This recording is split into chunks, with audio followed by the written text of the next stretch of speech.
Let us warmly welcome Rinpoche to the United States of America. And we would like to invite him to give us a brief and insightful teaching. Today, a significant and meaningful gathering was thoughtfully led by the esteemed Chicago Bodhi Society, a prominent and dedicated Buddhist organization. This important event also saw the active participation of a select group of other devout and committed Buddhists residing across various regions of the United States. We have all gathered here today indeed. We are effectively making good and productive use of this beautiful morning's time to also offer everyone a very simple and straightforward teaching. This is because I have just recently arrived from mainland China, and as a result, I haven't yet fully adjusted to the significant time difference, which is still impacting my daily rhythm. But perhaps this is also a kind of karmic connection, a profound and meaningful bond. This karmic connection is rather subtle, often manifesting in ways that are not immediately apparent. Among those present, some have been diligently studying Buddhism for many years, deeply immersing themselves in its profound teachings and practices, while others have only just begun to embark on their journey to learn about the profound teachings of the Dharma. No matter what your current situation may be, according to traditional Buddhist teachings, each one of us possesses the precious Tathagatagarbha, the inherent Buddha nature. In the ancient Buddhist scriptures, there is a profound sutra called the Samadhi King Sutra. What does the important Samadhi King Sutra actually say? 什么deixa nenhum roa用lá já. Dalas nomen semchen kain. It says that the Tathagatagarbha pervades all sentient beings. So in this world, there is not a single being who is an unfit vessel. There are no truly unfit vessels at all. This is because every sentient being inherently possesses the Tathagatagarbha. If one truly possesses the Tathagatagarbha, it is indeed the fundamental cause and the essential seed for ultimately becoming a Buddha. If you genuinely have this profound cause and vital seed, then, in actual fact, the entire world is such that every sentient being possesses this potential to blossom and bear fruit in the future, a very special and unique disposition of the Tathagatagarbha, which is inherently pure. There is also another very important sacred scripture in Buddhism called the ancient Hivajra Tantra or Sodargye. What exactly does it say in this profound scripture? Semchen tamchit sandyen wenjang lo zhme zhma tepsir sandyen. It says that, in fact, there is no real difference between sentient beings and Buddhas. But we are currently obscured by various mental obstacles and defilements. Once we completely remove these stubborn obstacles, in ultimate reality, every sentient being is truly no different from a Buddha. Why did I specifically say this important point at the very beginning today? All of you all present here, actually, each individual person's innate wisdom varies greatly in sharpness and dullness. Some people may naturally have a much better spiritual foundation and are quite sharp-witted. Some are considerably more dull-witted. Some people in our complex real society have deep and abundant merit, which leads to very good fortune and auspicious circumstances. Conversely, some individuals may possess relatively shallow or little merit. This encompasses various aspects of our existence, including our physical appearance, our material wealth, and our educational background, as well as our comprehensive grasp of world culture. All of these inherently differ. But in reality, every sentient being truly has a fundamental principle. The common ground is that everyone can ultimately attain enlightenment. The profound principle that everyone possesses, the inherent potential to become fully enlightened, is something that, among all the diverse religions and spiritual traditions in our world, only Buddhism comprehensively and clearly explains. On this particular important point, I can speak with complete confidence and certainty. I can say this to everyone here with a fair amount of genuine self-assurance. It's not simply because I myself personally study Buddhism deeply that I think Buddhism is so truly extraordinary. It's not quite like that at all. Each one of us has our own different personal religious beliefs, but everyone should always have deep respect for all religion and faith traditions. This universal mutual respect is all very important and truly meaningful for our diverse society. Just now, there was a bright young girl at the local university very seriously studying Islam. I asked her, and she is a Westerner, you see, and she confirmed it. I said, since you study Islam indeed very much, then what do you personally really think about the ultimate existence of God as a whole, meaningful concept? How do you personally view this particular matter? She gave me a very clever and insightful answer. She said that many people genuinely believe he exists, but she also thinks that whether it's a natural God, a supernatural entity, or something else entirely, natural things, in their inherent beauty and intricate design, should undoubtedly exist and be preserved. Actually, this profound and insightful way of thinking is certainly worth considering for many of us in our daily lives. If you are a devout Buddhist, then according to established Buddhist views and their comprehensive philosophical framework, some fundamental principles might indeed be very clear and readily apparent to you. But for non-Buddhists, these things might not be so clear. If you are a Christian, then as a true Christian, whether it's truly about your God, the profound concept of God is quite clear and understandable to you. But for people of other diverse religions, it might not be so inherently clear. If you are a Muslim, then your personal understanding of your own Lord, or the teachings of your faith, is also quite clear to you. But others may not understand it as clearly. If you are not a Buddhist, then you probably strongly identify with your own deeply personal atheistic views, or perhaps with a more liberal, non-denominational spiritual perspective. But clearly not everyone around us is exactly like that. So in this kind of situation, we should have a more objective and a more correct perspective. We should use the wisdom that seeks truth to make judgments. At this significant point, we will diligently work to find a common ground. Everyone has the right to seek their own personal faith, in the ongoing process of earnestly searching for one's own deeply held faith. We all need to consistently strive to be fair, profoundly wise, and truly rational in our approach. In our careful judgment and thoughtful consideration, this is profoundly meaningful. During this entire process, approximately 90% of those individuals present here today are probably practicing Buddhists already. So your current personal understanding of Buddhism today should be at a relatively superficial basic level of understanding, or you might actually have a much deeper comprehensive level of understanding of Buddhism. There are these two situations. Are you someone with a truly deep understanding, or someone with a more superficial understanding? You should judge this for yourself. You should know what kind of person you are. For example, I may have studied Buddhism for 30 or 40 years, but the extent of my understanding of Buddhist teachings, I should be clear about myself. You see, in the profound Buddhist scriptures, there is indeed the extensive Tripitaka. According to our revered Tibetan Buddhism, there are well over 100 volumes, and as for treatises, there are more than 200 volumes, which is quite substantial. High monks and great masters from other Buddhist traditions around the world have written even more comprehensive scholarly treatises and detailed academic papers on various important religious and philosophical topics. At this point, we can all truly use our own individual wisdom effectively and use our own personal judgment to make informed and thoughtful choices. In this world we truly live in, do we choose what is truly wise or what is truly unwise? This is extremely important for us, and it is a crucial aspect.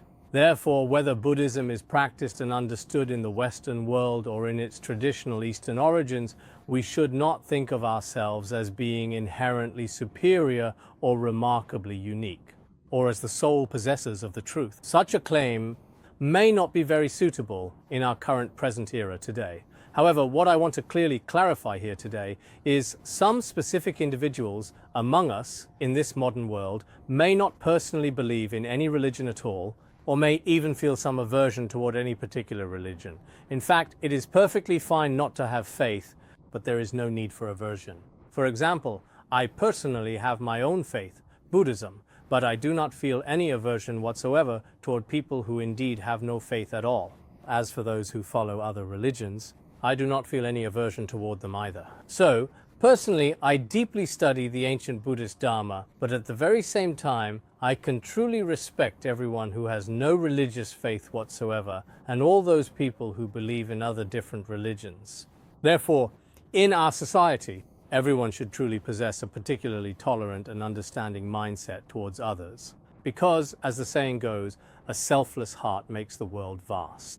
If our hearts are not overly attached to worldly concerns, and we don't have narrow-minded thoughts, then the entire world may appear vast and incredibly beautiful to our perception. But if our hearts are especially narrow and small, it seems that in this entire world, only my own views can be truly accepted and fully understood. And apart from that, anything that contradicts me or has nothing to do with me, all thoughts and schools of thought that actively oppose or completely reject me. If I insist on rejecting all of them, then that is not very scientific. So what we truly want to talk about with everyone gathered here today is that, in fact, many people choose to take refuge in Buddhism, and this phenomenon can be comprehensively understood from two distinct perspectives. On one hand, it primarily comes from your own personal faith and deep emotion. That is to say, according to Buddhist views, perhaps you had such karmic connections in your previous life. So from a young age, whether you saw Buddhist statues or scriptures, or the monks in Buddhism, you are naturally and deeply drawn to them. You develop a particularly strong and unwavering faith in them. Consequently, some individuals come to truly believe in this profound way. There are such people. There is also another group whose belief does not come from emotion, nor is it because of their faith that they enter Buddhism, but rather it is because of their wisdom. This is mentioned in the Buddhist treatise Compendium of Training by Bodhisattva Shantideva. In the Compendium of Training have mentioned that some individuals initially enter through the profound path of wisdom, while others commence their journey through their own deeply held faith. For those who choose to enter through wisdom, they meticulously utilize their discerning judgment, their precise analytical ability, and their creative imagination to dig further, explore more deeply, and investigate. In this particular process, they come to truly and fully understand that in this world, for example, as Buddhism indeed profoundly teaches, all external things and phenomena arise due to causes and conditions. As for the internal aspects, including our mind, afflictions, and wisdom, these also have their own internal causes and conditions. But these causes and conditions, when observed with one's own wisdom, at first they seem to truly exist. Then these seemingly real things, as you observe them more and more closely, gradually become like a dream or an illusion, merely appearances. But in reality, their true essence does not actually exist. And when you observe even more deeply, even the dreamlike, illusory appearance, in the end, truly does not exist at all. At that point, we often refer to this as emptiness in Buddhism. But the emptiness in Buddhism is actually not just a singular emptiness either. There is a very famous treatise called The Root Verses of the Middle Way. In it, Master Nagarjuna says, because phenomena that are not empty do not exist, phenomena that are empty also cannot exist. Why is that? Because these two are mutually dependent. Emptiness and non-emptiness are relative. Eternalism and nihilism are relative. Left and right are relative. You and I are also relative to each other. All of these relative phenomena are established in dependence on one another. Once one of the established phenomena collapses or ceases to exist, the other phenomenon that was established in relation to it also ceases to exist immediately. With such causes and conditions, all the phenomena that arise from causes and conditions truly do not exist inherently. Who spoke of this principle? It was primarily our teacher Shakyamuni Buddha, as well as the truly accomplished ones and the awakened beings in Buddhism, who profoundly taught this sacred wisdom. So these principles that they taught, no matter what kind of sentient being we truly are, in this deluded and illusory world, we find ourselves living, if one truly wants to realize them, when we truly use our own wisdom to carefully analyze, in the end, what he had said was indeed profoundly true. We may then have to admit this fact, whether you are a Westerner or an Easterner. Look at the phenomena of all things for each of us. The objects of the eyes, ears, nose, tongue, and body do exist. But I really am.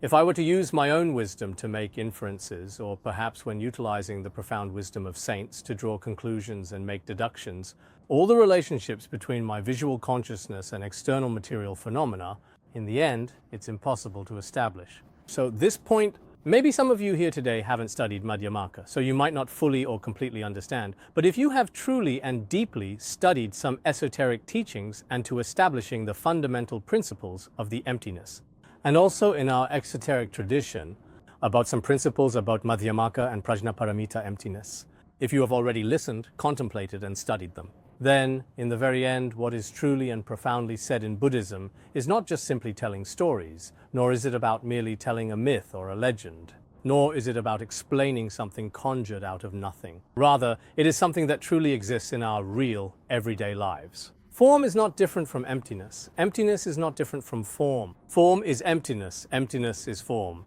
These principles are to be realized through our own wisdom, and every person can experience them.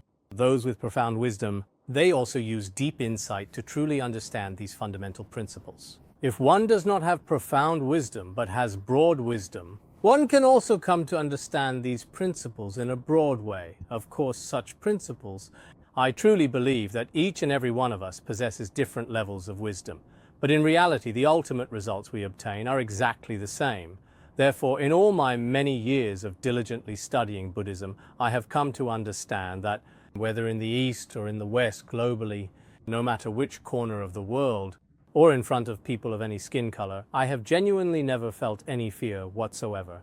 You could confidently say that I speak boldly and openly about some of the profound and essential principles of the Tathagata's teachings and the ultimate realization that comes from them. But when we talk about these authentic teachings and principles, I truly believe that many people from the very depths of their hearts genuinely feel this way, and can come to understand through their own wisdom the illusory nature of phenomena in our world. When we truly recognize the illusory nature of the world, what does Buddhism call this?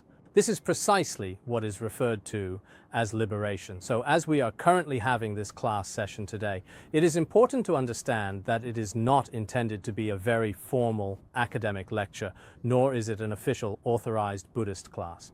But I believe that everyone present here today, given their profound understanding, possesses a remarkably high level of wisdom. Therefore, even through what might appear to be a casual and relatively simple exchange of ideas and perspectives, everyone should be able to understand that Buddhism is not just an ancient religion, nor is it merely a sect established solely based on our personal faith and individual belief. It's not quite like that. If it were a sect established solely and exclusively on the foundation of faith, then when you begin to lack that essential faith and instead choose to critically use your wisdom to thoroughly examine its principles, perhaps you genuinely won't be able to consistently uphold its teachings for very long. But if it is truly a profound religion of wisdom, then in any historical era, under any rigorous, scientific, rational, and deeply wise scrutiny, its fundamental principles and teachings should consistently hold true and remain relevant. It can truly withstand all such rigorous analysis. So for a religion like this, I truly wonder whether it actually exists in our world. Many of you here present are indeed highly learned and profoundly knowledgeable individuals. Therefore, it should not be established solely on the basis of blind faith. Of course, this profound faith is undeniably very important within the realm of religion and specifically within the teachings and practices of Buddhism.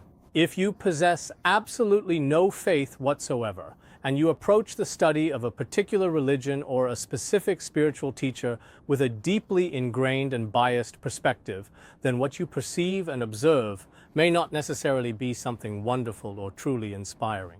For example, when you first come in and see a Buddhist, oh, he's really just a Buddhist. This is a scam. This is very unreasonable talk. With your very first judgment, you've already completely excluded him. With this kind of mindset, it's impossible for you to enter his world. For example, we are Tibetan Buddhists. If I am prejudiced against anything other than Tibetan Buddhism, if I reject other forms of Buddhism, like Theravada Buddhism, if I have rejection, when I see someone from the Theravada tradition, oh, that's just Theravada Buddhism, it has nothing to do with me. I might even perceive all sorts of significant faults in them. If that is indeed the case, then it clearly shows that the underlying problem is with myself. It's not really an issue with the current external situation at all. So in this complex world, it's absolutely really necessary for us to have a particularly upright and moral perspective. People need to have an upright perspective. If a person doesn't have an upright perspective, then maybe it's not just a problem in terms of religion, In fact, it will also affect our personal relationships with others.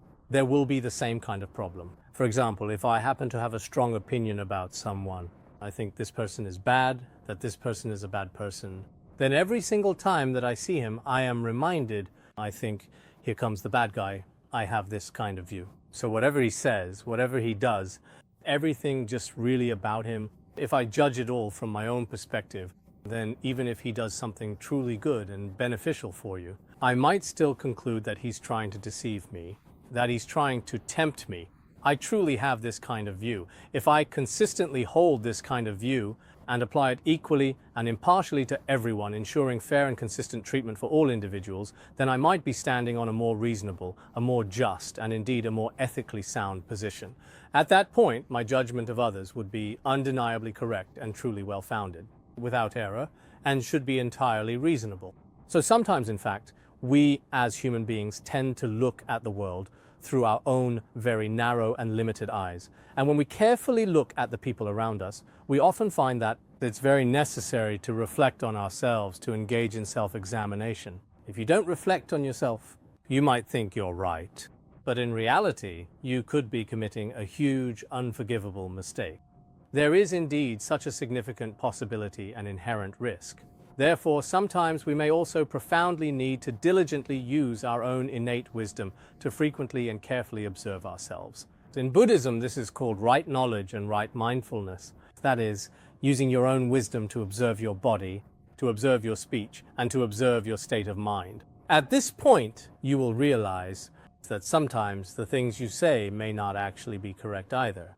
The discriminating thoughts in your mind may not necessarily be correct either. Some of the essential actions your body carries out, for example, perhaps because your motivation isn't good, or perhaps because your current mindset is entirely wrong, which may not be entirely right either. So sometimes we really shouldn't just follow our hearts blindly and without careful consideration. Some young people nowadays often have this idea, I am free. I truly don't need anyone to stop or control me in any way. I should always follow my heart, and indeed follow my own personal thoughts and convictions. But if you just follow your own thoughts, sometimes the commander in your command center might actually lead you in a completely wrong and misguided direction. And it might only be at the very end that you truly realize there are some significant shortcomings, inherent flaws, and fundamental imperfections in your entire life. That's why, at times like this, it's really necessary. It is truly beneficial to have the invaluable guidance of experienced and wise people. Indeed, everyone needs a teacher in their life. We shouldn't think, oh, I've grown up now, I don't need a teacher anymore. Actually, that's not the case. When we were young, we needed our parents to be our teachers. After you grow up, you will certainly need dedicated teachers in schools around the world. Then, when you enter society, you will also need some experienced elders and knowledgeable teachers. And in the process of learning and spiritual practice, we also need the guidance of wise mentors. This is extremely, extremely necessary. So today we might certainly want to talk together to everyone everywhere about this very important topic here. After taking refuge in Buddhism, what should we actually do then exactly? According to the traditional Buddhist practice of taking refuge, when we talk about taking refuge, there is indeed a complete and comprehensive set of rules for taking refuge. These particular rules are also very important and significant. Nowadays, some Buddhists among us, when they are studying, you can broadly and extensively learn about all religions and their various practices, and even theories that have no religious belief at all. We can study them as well. But deep in your heart, as a devoted Buddhist, you must always have your own special place of reliance, a sacred place of refuge. This is something that the truly renowned Master Atisha in Tibetan Buddhism, he has mentioned when he spoke about taking refuge. There are 5 principles.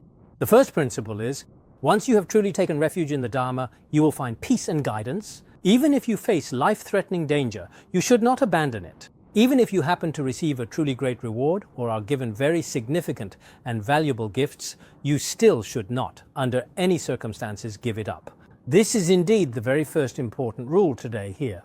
The second essential rule is clearly, after you have truly taken refuge in Buddhism completely, whenever you personally encounter any truly significant major life event, you should always think of the Buddha. Now, some people might genuinely wonder, does this truly mean that as devoted Buddhists, we should always be thinking of the Buddha? Whenever we face difficulties, including when we get sick, we shouldn't go to the hospital and just recite the Buddha's name. That's not what it means. As devoted Buddhists, when you are sick, you definitely should go to the hospital immediately for treatment. And when you encounter serious trouble, you can seek help from trusted others. But deep in your heart, you should always pray sincerely to the Buddha. Because the Buddha possesses a kind of power that we humans are truly unable to fully resolve on our very own. This is something that perhaps only those individuals with a certain level of profound wisdom can truly understand. The Buddha possesses powers that truly go far beyond the limits of our human imagination. This particular point is very important to understand. This is indeed the second fundamental rule. Now, the third rule is that after you have taken refuge in the Dharma, if you truly feel that it is indeed rational and wise, then you should proceed. Then, for other sentient beings with a karmic connection, if you genuinely encourage or introduce them to truly enter the profound Buddhist path, it will undoubtedly be profoundly beneficial both for them and for yourself. As devoted Buddhists, we are certainly not trying to steal followers from others, but rather to share the Dharma, nor are we truly trying to expand our group by bringing in many people. That is certainly not the case. If what we study and practice is indeed not the very absolute truth, then having more and more people is not a good thing. But if what we study is the truth, and we seek the authentic Dharma, then in that case, if we can also guide many confused sentient beings to take refuge, that is also a very good thing. This is indeed the third important point.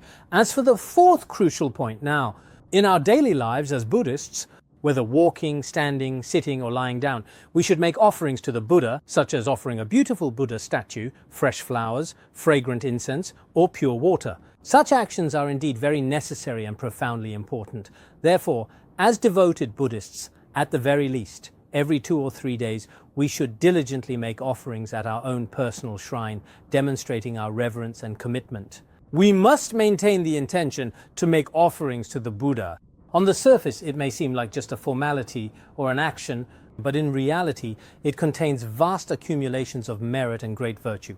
This is something you may only come to understand after sincerely studying the Dharma, when you realize the merits of making offerings to the Buddha. This is mentioned in the Lotus Sutra and many other Buddhist scriptures which speak of its inconceivable merits. So what exactly does the very last point truly talk about? Wherever you may go, you will find it to be relevant. You should prostrate to the Buddha in that direction. In other words, as a Buddhist, you should never forget to pay homage to the Buddha at any moment. Some Buddhists, it seems, go for a very long time without truly understanding the profound importance of paying homage to the Buddha at all. This is truly a great pity. To be honest, I myself often carry a small Buddha statue with me, and I find it to be a source of great comfort and inspiration. Whether I am traveling for work or spreading the Dharma, no matter where I go to practice, I always carry a sacred statue of Shakyamuni Buddha with me.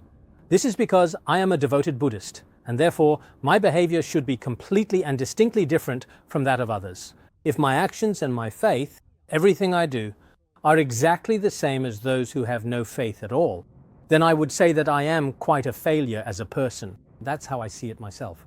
Because in my entire life, I have truly chosen the path of the Buddha.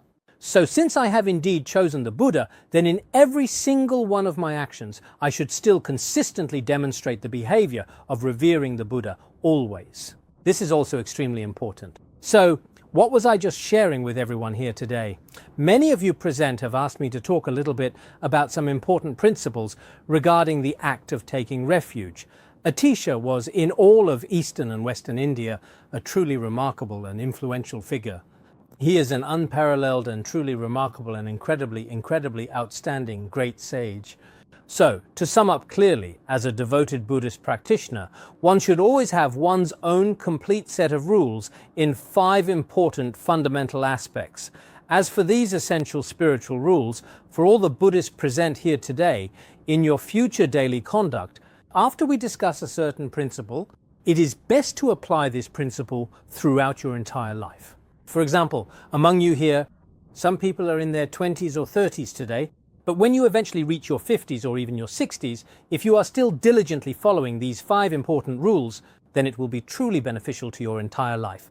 Moreover, as a devoted Buddhist, you will find profound peace. If you truly do not fully understand these fundamental basic rules, I genuinely think that's also rather unsuccessful. Therefore, today there are some devout Buddhists here, and I believe many people may have heard this before, but in actual everyday practice, it's not enough to just listen to the theory. We should truly see if, in actual reality, indeed, in fact, when we encounter major events, will we abandon the three jewels? This is something that we should also deeply ask ourselves. And then, when we inevitably face truly important matters, will we sincerely pray for the Buddha's divine blessings? Will we do that or not? But first, what exactly are we seeking? A place of refuge. This absolutely needs to be carefully examined. Then, in our daily activities, walking, standing, sitting, and lying down, do we have the habit of paying respect to the Buddha? After taking refuge ourselves as Mahayana Buddhists, do we often encourage others to also enter and embark upon the profound Buddhist path? Just now, I specifically noticed that some of our dedicated Dharma friends in Chicago, while diligently pursuing their own personal studies and deepening their faith, are also actively sharing this invaluable wisdom with many others. Those with a karmic connection have also started learning together with you. In fact, this is a tremendous act of kindness. As for myself, in the beginning, I have been studying Buddhism since I was a child, but when it comes to relying on a spiritual teacher, my other teachers also advised me to take refuge in a particular master, Master Jigme Phuntsok. I feel that for me this is an immense kindness. Therefore, bringing others in as well is very important. It is extremely important. And finally, as I mentioned earlier, as devoted practicing Buddhists, we should often carefully make sure that our mindful spiritual actions are clearly somewhat different from others' ordinary worldly actions. If we are still exactly the same as everyone else around us, then what exactly is the true nature of our faith and our refuge? We can indeed answer this profound question for ourselves. That's basically all there really is to it. Our comprehensive teachings for this morning have now officially concluded.